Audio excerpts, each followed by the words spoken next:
വീണ്ടും വരുന്നവനായ യേശുക്രിസ്തുവിൻ്റെ നാമത്തിൽ എല്ലാ പ്രിയപ്പെട്ടവർക്കും എൻ്റെ പ്രഭാത വന്ദനം. ഇന്ന് വായിക്കുവാനായി നിശ്ചയിച്ചിരിക്കുന്ന വേദഭാഗം 97 മുതൽ 99 വരെയുള്ള സങ്കീർത്തനങ്ങൾ. ഇന്നത്തെ ധ്യാന വേദഭാഗം 99 സങ്കീർത്തനത്തിൻ്റെ 1 വാക്യം. യഹോവ വാഴുന്നു, ജാതികൾ വിറയ്ക്കട്ടെ, അവൻ കെരൂബുകളുടെ മീതെ വസിക്കുന്നു, ഭൂമി കുലുങ്ങട്ടെ. രാജകീയ സങ്കീർത്തനങ്ങളിൽ അവസാനത്തേതാണ് ഈ സങ്കീർത്തനം.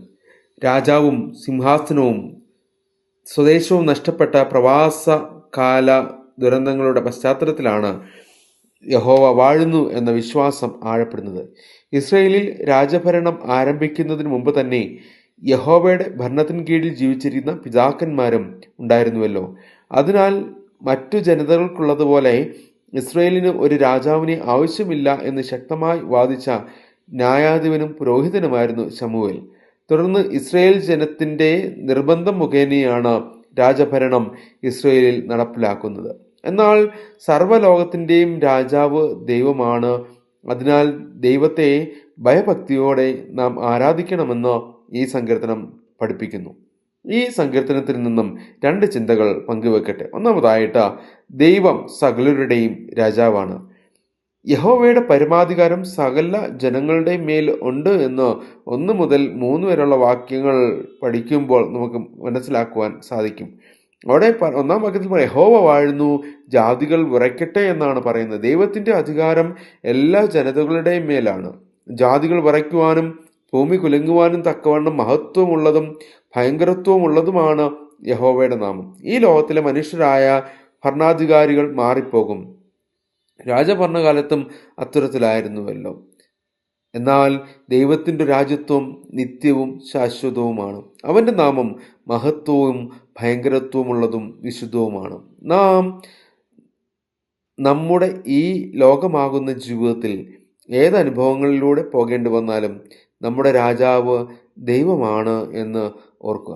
രണ്ടാമതായിട്ട്, ദൈവം പ്രാർത്ഥന കേൾക്കുന്നു.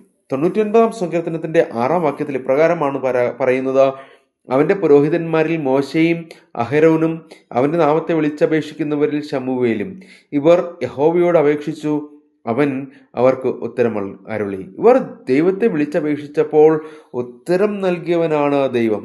ദൈവത്തിന്റെ സാക്ഷ്യങ്ങളും ചട്ടങ്ങളും അവർ പ്രമാണിക്കുകയും ദൈവം അവരോട് മേഘസ്തംഭത്തിൽ നിന്ന് സംസാരിക്കുകയും ചെയ്തതാണ്.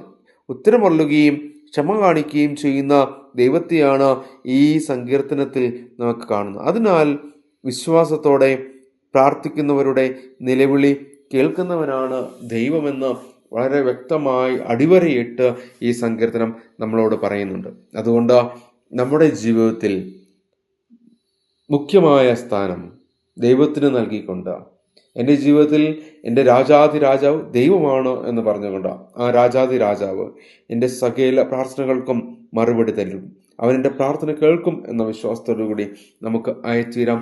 അതിനായി ദൈവത്തിൻ്റെ പരിശുദ്ധാത്മാവ് നമ്മെ ഏവരെയും ബലപ്പെടുത്തട്ടെ. പ്രാർത്ഥിക്കാം. ദൈവമായ കർത്താവേ, ഈ നല്ല പ്രഭാതത്തിനായിട്ട് നന്ദി. കഴിഞ്ഞ രാത്രികാലം ഞങ്ങൾക്ക് സുഖകരമായ വിശ്രമവും ഉറക്കവും ഒക്കെ തന്നു. ഈ പ്രഭാതത്തിൽ അങ്ങയുടെ തിരുമുഖത്തേക്ക് ഒരു പ്രാവശ്യം കൂടി നോക്കുമ്പോൾ ദൈവമായ കർത്താവ്, ഇന്നത്തെ ദിവസത്തെ അങ്ങ് വാഴ്ത്തി അനുഗ്രഹിച്ച് തരണമേ. അങ്ങയോട് ചേർന്ന് ഇന്നത്തെ ജീവിത കാര്യങ്ങൾ ചെയ്യുവാൻ അങ്ങ് സഹായിക്കണം. ഞങ്ങളുടെ ജീവിതത്തിൽ അങ്ങേക്ക് മുഖ്യ സ്ഥാനം നൽകിക്കൊണ്ട് ജീവിക്കുവാൻ, ഞങ്ങളുടെ ഏതവസ്ഥയിലും അങ്ങയോട് ചേർന്ന് നിൽക്കുവാനും അങ്ങയോടുള്ള പ്രാർത്ഥനാ ജീവിതത്തിൽ നിലനിൽക്കുവാനും ഞങ്ങളെവരെയും സഹായിക്കണമേ എന്ന് പ്രാർത്ഥിക്കുന്നു. ഈ ശബ്ദം ശ്രവിക്കുന്ന എല്ലാ പ്രിയപ്പെട്ടവരെയും അവിടുത്തെ കരങ്ങളിൽ സമർപ്പിക്കുന്നു. അവരുടെ എല്ലാ ജീവിത അവസ്ഥകളോടും ആവശ്യങ്ങളോടും അങ്ങ് കൂടെ ഇരിക്കുകയും ക്രിയാത്മകമായി പ്രവർത്തിക്കുകയും ചെയ്യണമേ. പ്രാർത്ഥന കേട്ട കൃപകൾക്കായി സ്തോത്രം. സകലവും യേശു കർത്താവിൻ നാമത്തിൽ തന്നെ.